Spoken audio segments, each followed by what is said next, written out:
Pearlie Martin with Rap Time Reality Teen Talk Show. And today my special guest is Pastor Rocky VASQUEZ. And Rocky, I'm so glad to have you here with us today. And I'm so honored that you took time out to be on our show. Well, thank you for having me. Okay. And Rocky, you know, I read a little bit of your bio where you said, you know, you kind of like grew up in a single parent household, how your mom, you know, she did the best that she could to provide for you, and then how at the age of 12 you joined a gang, you became a leader of a gang. Just could you tell us a little bit about yourself and a little bit about your life, how that happened? Well, I think a lot of that comes from being in my family without a dad.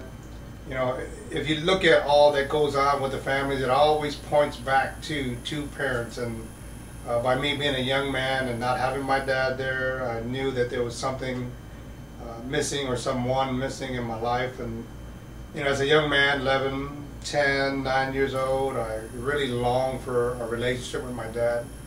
And, you know, Mom couldn't give me that. You know, Mom would always tell me, I'm your mom and your dad, but sound good, but Mom can only take the role of a mom, not a dad. So I went, unfortunately, looking for love in the wrong places and got involved in the gangs. About 12 years old, I became one of the leaders at 13, and before I knew it, it was just a downhill spiral in and out of juvenile and eventually into the prisons, and I just made a mess out of my life with, you know, making the decisions that I made. Now, I don't blame the fact that, you know, I made those decisions because, you know, I didn't have no dad, so I had every right. Of course not. I made bad decisions, but, you know, when I look back on my life, I look at it like this. I had no God in my life, no dad in my life, no direction in my life.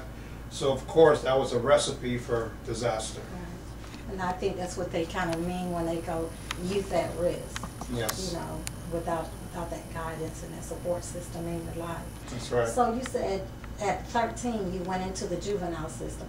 When did you begin to start to think, you know, I need to make a change here, something has got to give? When was the turning point in your life?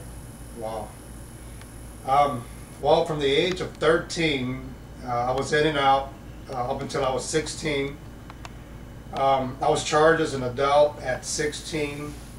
So I was taken from the juvenile to the adult facility for court. On my 17th birthday, I was brought to the Cook County jail, which is in Chicago, second largest county jail in the U.S. 17 years old, 120 pounds. I mean, I was just a little boy, really. You know, 17 years old, and pretty light, pretty small for my age. But I went there and stood there for about a year. And I was mad, you know, by this time I was just mad at the world. I was very angry because, you know, no dad in my life.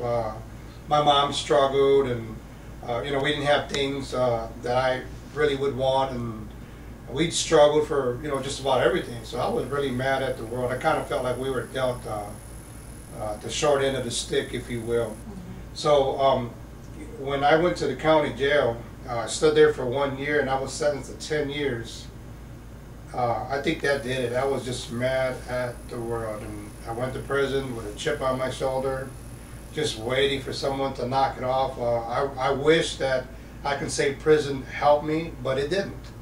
I think in my case, it just got me more angrier and thinking that I can get out and do things better without getting caught this time. I had no intention of changing other than trying to be smarter and trying to, you know, get away with things. But my turnaround came, I got out when I was almost 22, from 16 years old all the way to 22.